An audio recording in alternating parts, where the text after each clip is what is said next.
Bonjour et bienvenue pour ce nouveau numéro du journal des biotech. Dans notre point d'actu, on sortira des sentiers battus, vous le verrez, avec Frédéric Gomez, analyste chez Pharmium Securities. L'entretien est lui consacré à Pascal Prigent, directeur général de Genfit. Le journal des biotech, c'est parti.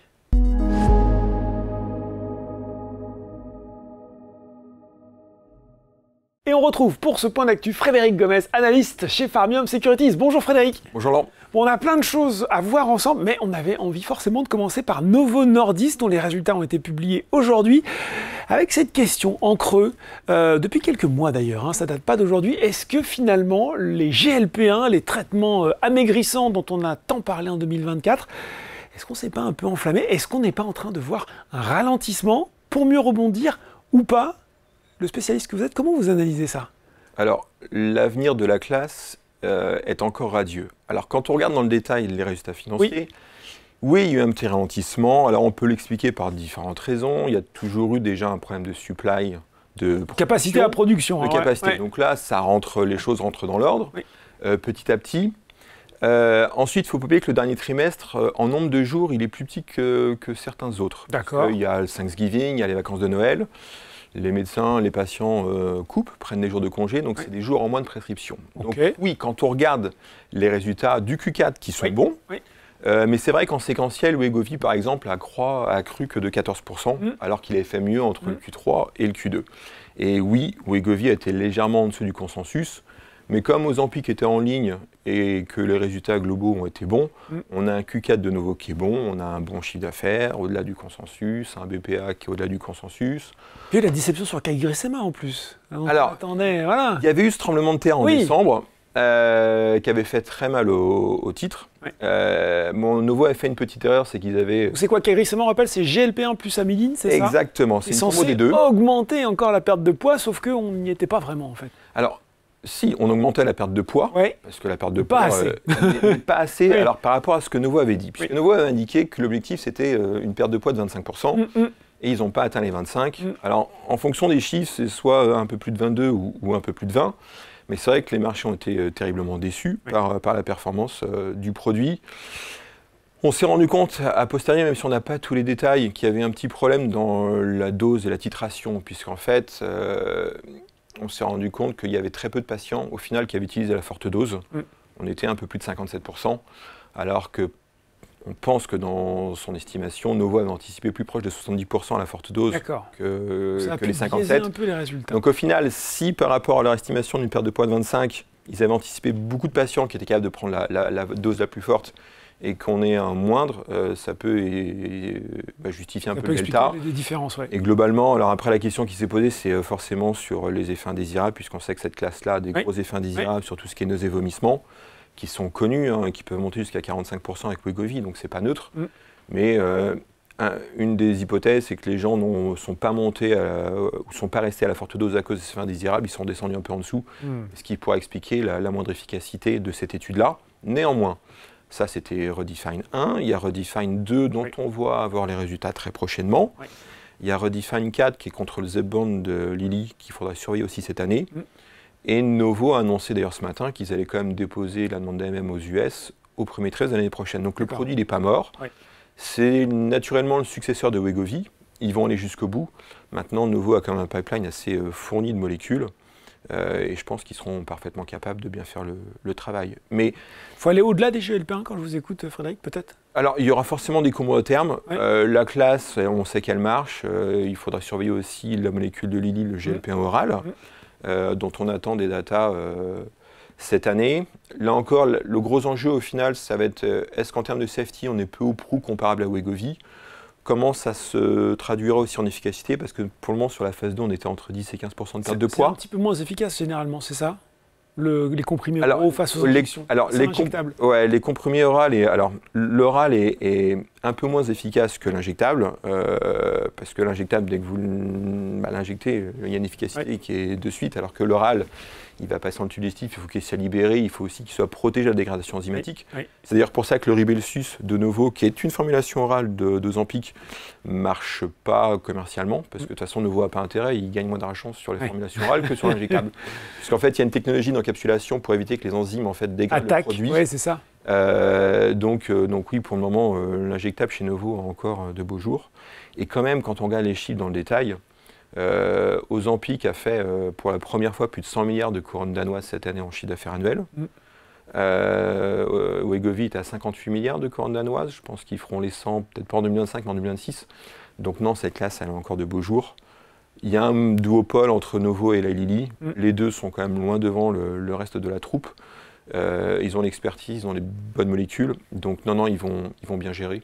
Bon, 2025 s'annonce bien aussi pour Novo Nordisk. On voulait aussi parler de Medincell. Medincell qui a publié, qui a expliqué un petit peu, on a eu le point sur les ventes, notamment d'Uzedy en 2024, des ventes qui étaient au-dessus d'attente. Et puis, on a l'impression, c'est mon impression personnelle, que le marché fait un peu la fine bouche, alors que finalement, c'est plutôt des bonnes nouvelles, ça se passe plutôt bien. On attend l'olanzapine comme un gros relais de croissance et peut-être aussi un relais boursier. Alors pourquoi le marché fait la fine bouche, Frédéric? Vous faites la fine bouche, vous? Alors... non, je ne fais pas la fine bouche. Non, je fais pas la fine bouche parce qu'une fois de plus, il y a l'olanzapine qui arrive. Oui. Et on devrait d'ailleurs avoir les résultats complète safety très prochainement. Et Teva a reconfirmé qu'il déposerait la demande d'AMM aux US au deuxième semestre. Donc sur olanzapine, c'est en cours, ça roule. Maintenant, quand on regarde Uzedy un peu plus dans le détail, ce qui a déçu les marchés fondamentalement, c'est pas trop la performance du Q4 et le chiffre d'affaires de l'année qui est bien. C'est plutôt les estimations. Voilà, c'est la guidance 2025 qui a été un peu timide. Alors oui, conservatrice. Non, elle est conservatrice. Alors le premier argument, c'est quand on regarde l'historique, on pense que Teva, de toute façon, par définition, il y avait une grande mode aux États-Unis, mais qui marche toujours. C'était la stratégie du beat and raise. Je bats et j'augmente. Donc en fait, je fais ça à partir du Q2, Q3. Où, comme je sais que je vais battre ma guidance, j'annonce des chiffres un petit peu, puis je les réévalue. Je les réévalue. Donc ça, c'est une grande stratégie. Alexion le fait, l'a fait, Veracyte le fait, il y en a plein qui le font. Et Teva s'inscrit dans cette mesure. On l'a d'ailleurs vu. Initialement, ils devaient faire 80. Ensuite, ils ont dit qu'ils feront 100. Puis au final, ils finissent 117. Donc ils ont battu leur guidance parce qu'ils étaient conservateurs. Ce qui a fait peur aux acteurs du marché, c'est que quand vous regardez le chiffre d'affaires du deuxième semestre, globalement, on est à 78 millions de dollars sur le deuxième semestre 2023. Donc on est quasiment à 80. Donc si 80 fois 2, on est à 160. Donc les gens se sont dit, sur la guidance 2025, au final, il y a zéro croissance. Voilà, c'est ça. Il y a zéro croissance en 2025. Pourquoi il y a ça? Alors, il s'est quand même passé une petite chose qui a pu mettre un peu le doute dans l'esprit des gens. C'est que vous avez sans doute entendu parler de l'IRA, l'Inflation Reduction Act, promu par Joe Biden. Exactement. Et dans le cadre de l'IRA, il y a notamment eu un mandat qui a été donné au Medicare Part D. Donc le Part D, c'est le côté médicament, le volet médicament du Medicare. Et Medicare, c'est le système gouvernemental fédéral qui permet aux adultes de plus de 65 ans d'avoir une couverture et l'accès aux médicaments. Et mandat, en fait, il y a une refonte du Part D du Medicare qui a donné comme, entre autres, parce qu'il y a plusieurs mesures, mais entre autres comme mandat au Medicare de discuter, de négocier avec les fabricants, les laboratoires, des réductions de prix. C'est-à-dire de couper les prix ou de contrôler les prix au maximum. Et ce qui s'est passé, c'est que dans sa com, Teva a clairement indiqué qu'ils avaient, ils avaient intégré dès le 1er janvier 2025 ce changement au niveau du Part D, et que sans nommer explicitement Uzedy, que dans leur stratégie générale, le changement de Part D intervenait. Donc il pourrait y avoir une croissance en volume, mais pas en prix au final. Donc voilà, alors après, ils n'ont pas dit que la guidance d'Uzedy était liée au Part D, puisqu'ils ont englobé ça d'une manière générale, mais certains se sont dit, on peut penser qu'il y a une pression sur les prix d'Uzedy aux US, et que même s'il y a une croissance des prescriptions en volume, est-ce que ça compensera ou quel sera l'impact? Donc pour le moment, il y a une petite zone grise, on va dire, qui est sur cet impact du Part D sur le chiffre d'affaires. Néanmoins, quand on regarde les prescriptions du produit aux US, on a une croissance continue. Il y a peu de raisons à court terme que ça s'arrête, puisqu'on est encore dans une phase de lancement. Il y a très peu de temps que le produit est commercialisé, donc il y a une force de vente qui est motivée, il y a des investissements qui sont faits par Teva. Donc on peut penser que cette dynamique de vente va se poursuivre. Et personnellement, je pense que de toute façon, la guidance, elle est quand même conservatrice. Après, la question fondamentale pour moi sur Uzedy, c'est vraiment le potentiel du produit à pic quand l'olanzapine sera lancé, c'est-à-dire savoir combien Uzedy peut faire à horizon 2028-2029. Là, c'est à chaque investisseur de se faire sa propre idée. Voilà. Mais sur 2025, je pense que Uzedy va battre la guidance et ça devrait être oui, une bonne année pour la molécule. De la place pour des bonnes nouvelles pour Medincell. Medincell dans la schizophrénie. Alors c'est intéressant parce que schizophrénie, dépression, tout ce qui concerne le système nerveux central, c'est revenu vraiment au centre du jeu. Il paraît qu'on en parlait à la JP Morgan. Et puis il y a cette opération incroyable, Johnson & Johnson, qui a racheté Intra-Cellular, qui a mis pas mal la main à la poche, 14 milliards. On s'est dit, bon, visiblement c'est une ère thérapeutique dans laquelle il faut être. Est-ce qu'il y a aujourd'hui des sociétés qui sont... Déjà, est-ce que vous le confirmez? Puisqu'il y a des sociétés qui sont intéressantes, on peut commencer à regarder sur ce secteur-là, cette indication particulière. Alors, c'est une aire thérapeutique qui est active quand même, parce qu'il y a eu beaucoup de buzz autour d'Alzheimer il y a quelques temps. Du buzz plus que peut-être des résultats d'ailleurs. Oui, parce que pour moi, les résultats sont un peu décevants. À la fois, il y a des contrats réglementaires, mais les résultats commerciaux ne sont pas à la hauteur des attentes qu'on avait imaginées il y a quelques temps. Non, c'est vrai qu'il y a un gros buzz sur le SNC, sur la schizo, parce qu'on a vu il y a quelques années, il y avait BMS qui avait racheté Karuna Therapeutics dans la schino. Le produit a été approuvé comme Enphai et on a un lancement qui est, on va dire, qui est en ligne, qui est correct. On a eu Cerevel qui a été racheté pour quasiment 9 milliards par avis. Pareil, schizo, mais là, patatras, au mois de novembre, c'est la douche froide. Emraclidine, phase 2 négative. Et là, il y a Johnson & Johnson qui rachète le Caplyta d'Intra-Cellular pour 14 milliards. Alors, sur le fond, le montant peut paraître énorme. Maintenant, alors l'avantage, c'est que l'erreur qu'ils n'ont pas faite d'Avi, parce qu'Avi a été chercher un produit qui était encore en clinique et on paye 9 milliards pour un produit qui peut échouer. Là, on avait du solide. Là, il y avait du solide, parce que c'est quand même un produit qui fait 700 millions. Enfin, il va faire un peu moins de 700 millions cette année. Son nom. Caplyta. Caplyta, voilà. Donc 700 millions, une bonne dynamique de vente, des extensions d'indications qui sont recherchées. Ils ont sorti des data dans la phase 3 dans la schizo qui étaient bonnes l'année dernière.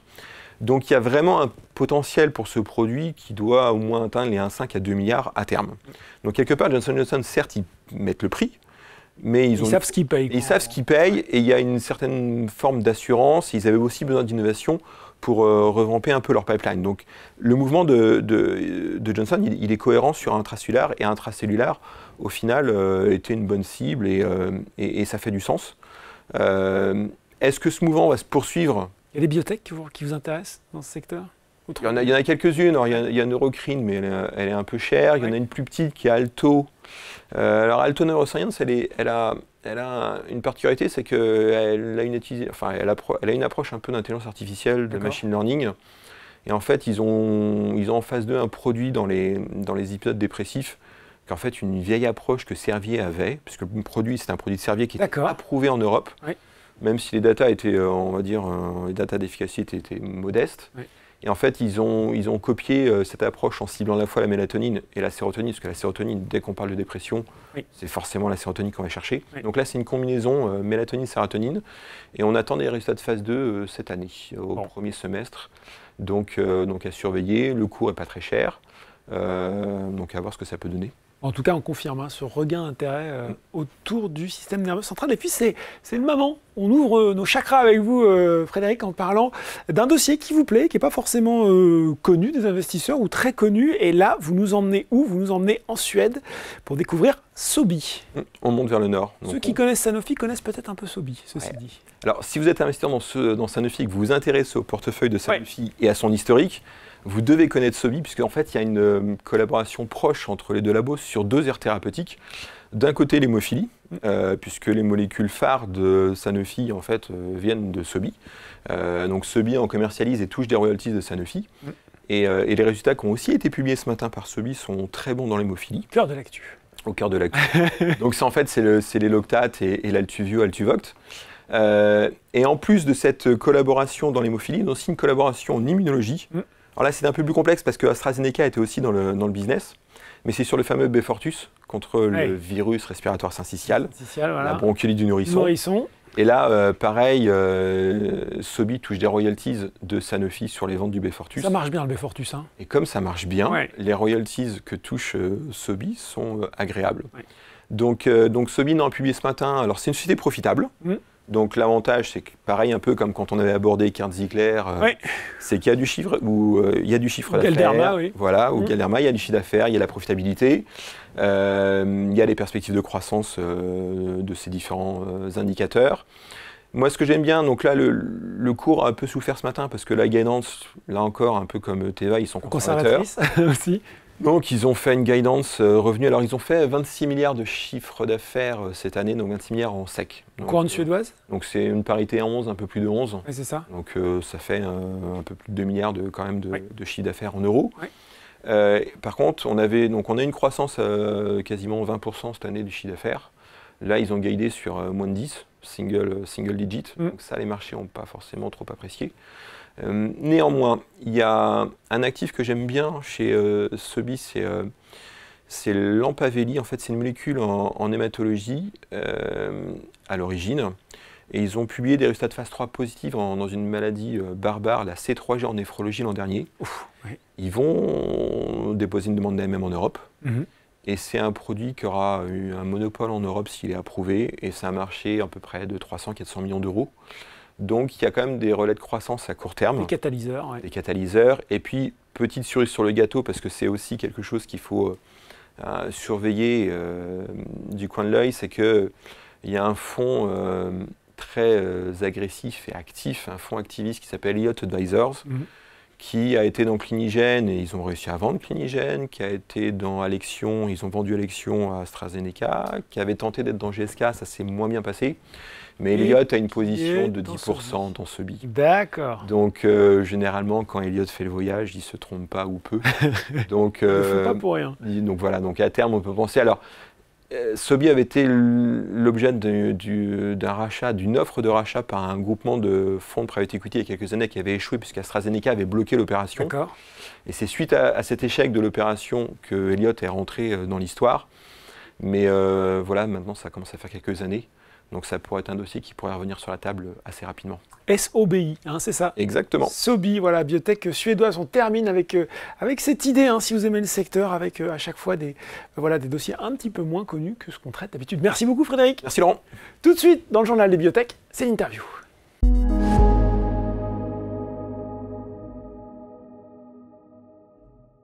Et je reçois pour l'entretien Pascal Prigent, directeur général de Genfit. Bonjour Pascal. Bonjour. Alors, pas mal de choses à évoquer ensemble sur l'actualité de Genfit, mais bien sûr, on va commencer par cet accord récemment annoncé, accord de royalty financing avec Healthcare Royalty, on va dire HCRX également, c'est peut-être plus rapide, plus simple.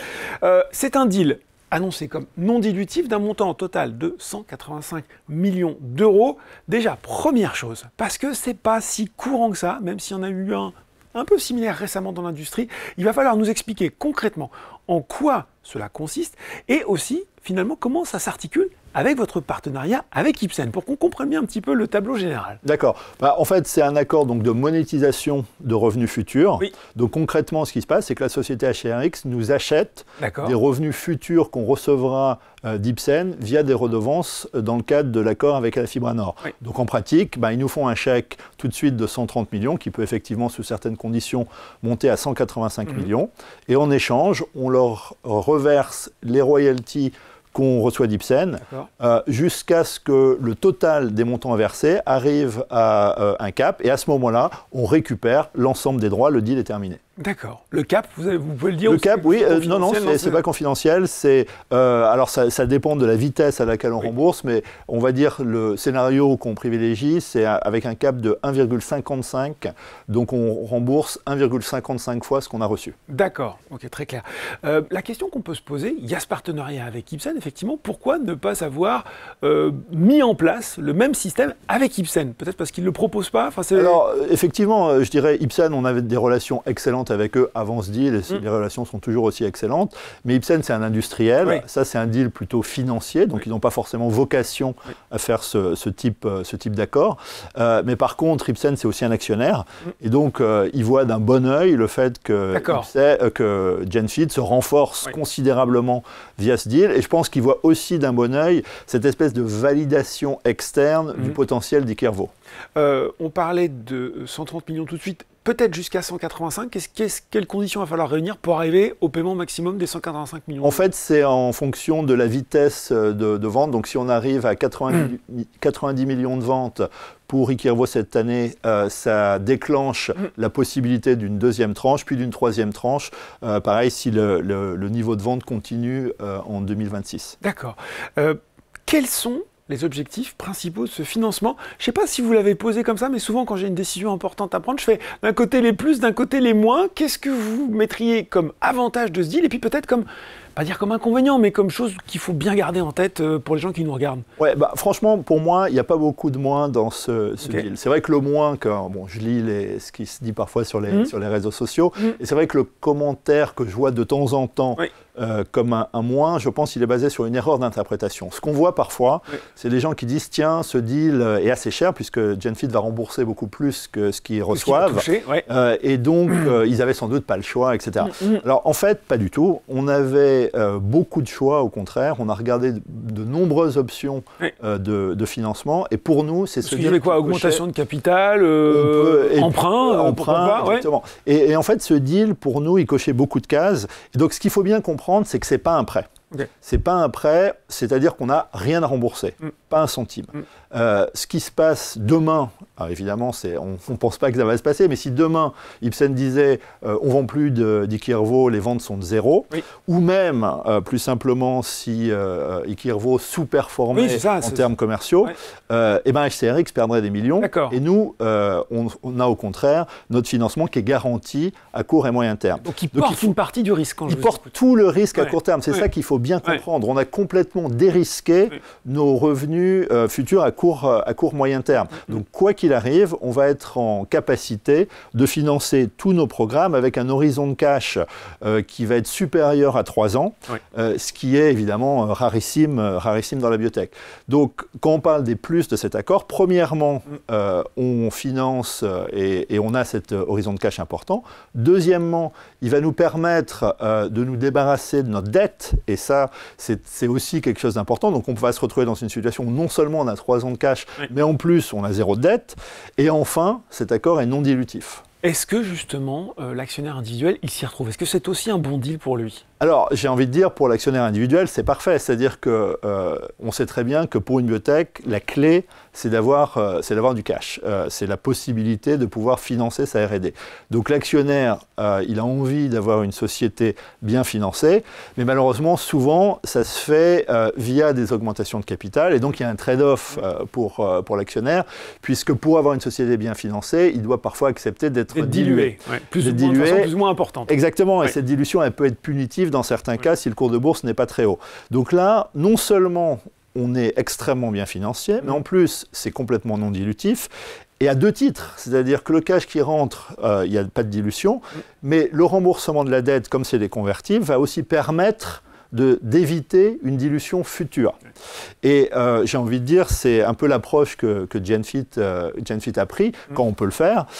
Si on regarde depuis, on va dire, l'échec de la NASH, entre la renégociation de notre dette, l'accord avec Ipsen, la montée d'Ipsen au capital et maintenant ce deal, c'est pratiquement l'équivalent de 400 millions de cash qui est rentré avec 0 dilution et qui nous a permis d'éliminer notre dette, de reconstituer un portefeuille de produits et de financer notre R&D. Quand est-ce que cet accord entre en vigueur? Quand est-ce que le virement est fait sur les comptes de Genfit? Donc là, ce qui va se passer, c'est qu'on est en discussion avec justement les porteurs de l'Océane qui doivent accepter ce deal pour qu'on puisse le conclure et donc effectivement toucher le chèque. Le virement. Mais bon, ceci dit, on n'imagine pas qu'ils pourraient ne pas accepter cet accord puisqu'en fait, cet accord leur garantit la possibilité d'être remboursés, et sans l'accord, ça aurait été un risque pour eux. Donc voilà, on est extrêmement content. C'était ça un peu ma question, les conditions que vous proposez aux porteurs d'Océane 2025 pour leur faire accepter ce rachat, c'est ça? Effectivement, c'est donc la possibilité pour eux de pouvoir récupérer la dette, alors que, encore une fois, sans l'accord, il y avait ce risque qui existait. Question aussi qu'on peut se poser avec cet accord, est-ce qu'il resterait du potentiel commercial pour Genfit sur les ventes d'Ikirvo, ou maintenant on considère que finalement sur cet actif-là, c'est fini? Non, et c'est la beauté de ce deal, c'est-à-dire qu'il est capé. Donc à partir du moment où on a atteint le cap, on récupère l'ensemble des droits. Donc évidemment, bon, ça dépend de ce qui se passe avec Ikervo. On a vu que ça nous permettait d'être dérisqués à court terme dans un cas de figure négatif sur la performance du produit. Mais évidemment, ce à quoi on croit, nous, comme HCRX et comme Ipsen, c'est pas qu'on va être dans le scénario négatif, on croit à un scénario positif. Donc si on se met dans le scénario qui est celui privilégié par Ipsen de vente de pixels supérieurs à 500 millions, et clairement quand on regarde un peu le deal, c'est aussi ce à quoi croit HCRX, dans ce cas de figure-là, on récupère l'ensemble des droits à horizon 5 à 6 ans. D'accord. Or aujourd'hui, bon, ça dépend des hypothèses qu'on prend sur la protection industrielle, mais nous on pense plutôt avoir une quinzaine d'années de royalty. Donc ça veut dire qu'en quelque part on va vendre 5 à 6 ans de royalty et on va en avoir encore 10 qui nous attendent derrière. Donc on voit bien qu'un gros succès d'Ikervo, on en bénéficiera à plein. Bon, on a l'impression quand même que là, vous êtes en train de vous mettre, vous et Genfit, en ordre de bataille pour la CLF, l'occasion peut-être finalement de rappeler vos ambitions dans cette indication, puisque ça va devenir, j'ai l'impression, l'axe stratégique prioritaire de Genfit. Tout à fait, c'est un axe stratégique parce que c'est un marché qui est énorme, le besoin médical est très important et il y a aujourd'hui très peu d'acteurs dans ce domaine. Je rappelle qu'à ma connaissance, il n'y a aucun acteur qui a plus d'un programme aujourd'hui, nous on en a 4. Et ce que cet accord fait, c'est qu'il garantit qu'on va être capable d'aller au bout sur ces 4 programmes qu'on va pouvoir mener de front simultanément et encore une fois jusqu'au bout et donc générer des données dans la CLF. Et ce que ça veut dire très concrètement, si on considère ces premières données dans la CLF comme vraiment le catalyseur du cours de notre action, parce qu'on n'imagine pas que ça décolle pas si on a des résultats positifs dans la CLF, et ben là on a 4 vraies chances d'y arriver. Alors je dis vraies chances parce que c'est vrai que parfois dans les biotech on peut avoir 4 programmes, mais si on n'est pas bien financé, si le premier programme ne marche pas, il n'y a malheureusement pas d'argent pour les 3 autres. Exactement. Donc nous, quoi qu'il arrive, on est vraiment capable d'aller au bout maintenant sur ces 4 programmes dans la CLF. Justement, si on revient sur le clinique, on a parlé beaucoup de financement, quels sont les prochains rendez-vous importants sur cette indication et les différents actifs en cours de développement? Alors on a une phase 2 qui est en cours. On l'a annoncé, lancer 2 POC supplémentaires cette année, une sur NTZ, une sur VS01. Et donc d'ici la fin de l'année, on devrait avoir pas moins de 3 datasets concernant 2 assets dans la CLF. Donc ça va venir dès cette année, fin d'année. Et puis ensuite, 26, 27, c'est SRT15, c'est CLM022 qui également iront en clinique. Il y a moyen, avec cet horizon de financement qui vous assure effectivement un certain confort, d'étoffer aussi, à côté de la CLF, le pipe de Genfit? Oui, alors on va continuer à regarder tout ce qui se fait dans la CLF. Si on voit des opportunités, on est en capacité maintenant de bouger. Après, voilà, on a aussi un pipeline riche. Notre focus est d'abord de développer ce pipeline. Maintenant, on continue à regarder de manière tout à fait active ce qui se passe dans ce domaine. Ok. Quand on regarde le montant du financement, allez, je vais prendre les 185 millions d'euros, c'est aujourd'hui supérieur à la capitalisation boursière de Genfit. Comment vous expliquez la réaction des investisseurs? Ça peut sembler un peu surprenant. Moi, j'avoue que j'ai du mal Le potentiel de la CLF est valorisé 0, on peut le dire là aujourd'hui. Oui, mais c'est même plus que ça. C'est-à-dire qu'en fait, qu'est-ce qui se passe aujourd'hui avec HCRX? On a une société qui est leader dans le domaine du royalty financing, dont le métier, le business model, c'est d'estimer le potentiel commercial des produits. Et on voit bien, pour qui connaît un peu la manière dont fonctionne ce type de deal, on voit bien qu'il parie sur des pixels de 500 à 600 millions. Et encore une fois, si ça se produit, ça veut dire que... c'est pas du mécénat, il faut le rappeler. Exactement. Il y a une équation économique qui est derrière. Exactement. Et cette équation, elle nous dit quoi? Elle nous dit que eux, ce qu'ils pensent, c'est que quelque part, 5 à 6 ans de vente d'Ikervo, ça vaut 185 millions. Donc ça veut dire qu'une fraction de la valeur d'Ikervo vaut plus que l'ensemble aujourd'hui de la valeur de la société. On voit bien que y a quelque chose qui ne va pas, d'autant plus que, je le rappelle, dans ce deal, nous avons gardé tous les milestones. Donc oui, on a vendu une partie des royalties, et une partie, on va dire, un tiers peut-être, mais en plus, on a gardé tous les milestones, et je rappelle que les milestones, c'est dans le domaine public, on a dit le total des milestones, ça peut être jusqu'à 360 millions. Alors, on les touchera sans doute pas toutes, il y a des milestones plus ou moins challenging, mais ces 360 millions, On a aujourd'hui reçu à peu près 60. Donc il reste aussi un potentiel important ici. Donc si vous regardez ce qui nous reste des redevances, ce qui nous reste des milestones, le potentiel de la CLF, effectivement, on a du mal à faire le lien avec notre valorisation actuelle. Moi, on essaye, je dirais, de se concentrer sur les fondamentaux et je pars du principe que les marchés sont efficients et qu'à terme, la valorisation va retrouver les fondamentaux. Parce que très honnêtement, parfois j'entends « oui, c'est la biotech ». Il y a un moment, c'est plus tellement la biotech, ça devient de l'arithmétique. Donc voilà, je reste confiant. Je pense que les fondamentaux sont solides et sont devenus encore plus solides maintenant. Voilà, Pascal Prigent qui reste confiant et qui se concentre sur les fondamentaux. Merci Pascal pour ces explications. Merci à vous. Le journal des biotech, c'est fini pour aujourd'hui, mais on se retrouve très bientôt pour un nouveau numéro.